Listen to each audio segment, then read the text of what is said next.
نعمان واپس الیسا کے پاس آیا اور خداوند کو قبول کیا۔ باپ اور بیٹے اور روح القدس کے نام سے آمین۔ میرے عزیزو، آئیے ہم خداوند اپنے خدا کا شکر کریں جس نے آج کا یہ خوبصورت دن ہماری زندگی میں بڑھا دیا۔ تو آئیے عزیزو، ہم آج کے دن کا آغاز بائبل مقدس کی تلاوتوں سے کرتے ہیں۔ آج کی پہلی تلاوت ملوک کی دوسری کتاب، اس کا 5واں باب 14ویں آیت سے لے کر 17ویں آیت تک۔ تب وہ چلا گیا اور اردن میں 7 دفعہ غوطہ مارا جس طرح کے مرد خدا نے کہا تھا، تو اس کا گوشت چھوٹے لڑکے کے گوشت کی طرح بحال ہو گیا اور وہ پاک صاف ہو گیا۔ اور وہ مرد خدا کے پاس ماں اپنے سب ہمراہیوں کے واپس آیا اور آ کر اس کے سامنے کھڑا ہوا اور کہا، دیکھ، میں نے جان لیا کہ ساری دنیا میں کوئی خدا نہیں مگر اسرائیل میں، اور اب اپنے خادم کا تحفہ قبول کر۔ اس نے کہا، زندہ خداوند کی قسم جس کے سامنے میں کھڑا ہوں کہ میں کچھ نہ لوں گا۔ تو اس نے لینے کے لیے اصرار کیا مگر وہ انکاری رہا۔ تب نعمان نے کہا، میں تیری منت کرتا ہوں، اجازت دے کہ تیرا خادم یہاں سے 2 خچروں کا بوجھ مٹی لے جائے، کیونکہ تیرا خادم آگے کو سوختنی قربانی اور ذبیحہ کسی معبود کو سوائے خداوند کے نہ گزرانے گا۔ پاک کلام کا پڑھا اور سنا جانا ہم سب کے لیے باعث برکت ہو۔ خدا کا شکر ہو۔ خداوند نے اپنی نجات قوموں پر منکشف کی ہے۔ میرے عزیزو، آئیے ہم خداوند اپنے خدا کی حمد و تعریف کریں۔ میں آپ کے سامنے پڑھوں گا زبور نمبر 98، اس کی پہلی 4 آیات۔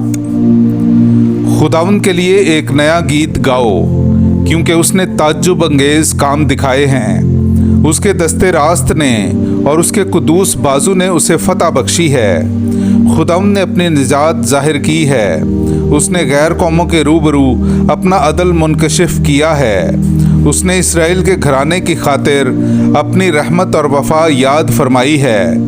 زمین کی تمام حدود نے ہمارے خدا کی نجات دیکھی ہے۔ اے تمام ممالک، خداوند کے لیے للکارو، شادمانی اور خوشی اور مدح سرائی کرو۔ پاک کلام کا پڑھا اور سنا جانا ہم سب کے لیے باعث برکت ہو۔ خدا کا شکر ہو۔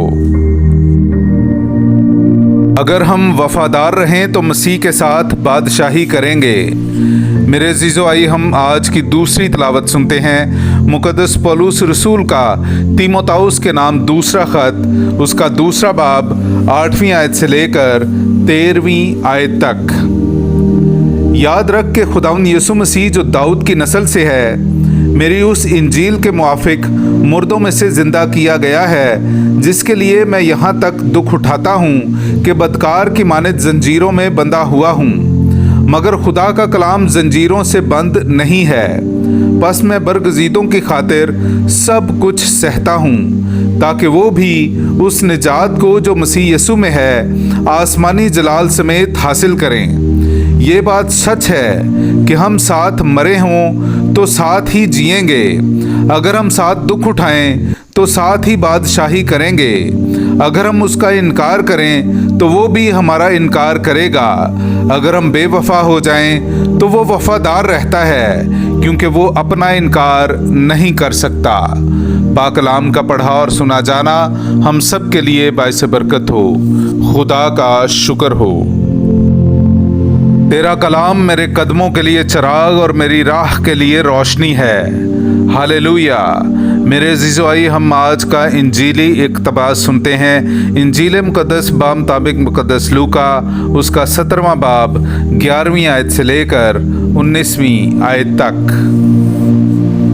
اور ایسا ہوا کہ جب وہ یروشلم کو جاتا تھا تو سامریا اور جلیل کے بیچ سے ہو کر جا رہا تھا، اور جب وہ ایک گاؤں میں داخل ہونے لگا تو 10 مبروس آدمی اسے ملے۔ وہ کچھ فاصلہ پر کھڑے ہو گئے اور آواز بلند کر کے بولے، اے یسوع، اے استاد، ہم پر رحم کر۔ اس نے دیکھ کر ان سے کہا کہ جاؤ اپنے آپ کو کاہنوں کو دکھاؤ، اور ایسا ہوا کہ وہ جاتے جاتے پاک صاف ہو گئے۔ ان میں سے ایک نے جب دیکھا کہ میں نے شفا پائی ہے تو بلند آواز سے خدا کی تمجید کرتا ہوا لوٹا اور اس کا شکر کرتا ہوا اس کے قدموں پر منہ کے بل گرا، اور وہ سامری تھا۔ یسوع نے خطاب کر کے کہا کہ کیا 10 پاک صاف نہ ہوئے؟ پھر وہ 9 کہاں ہیں؟ کیا اس پردیسی کے سوا اور نہ پائے گئے جو لوٹ کر خدا کی تمجید کرتے؟ اور اس نے اس سے کہا، اٹھ کر چلا جا، تیرے ایمان نے تجھے بچایا ہے۔ پاک کلام کا پڑھا اور سنا جانا ہم سب کے لیے باعث برکت ہو۔ خدا کا شکر ہو۔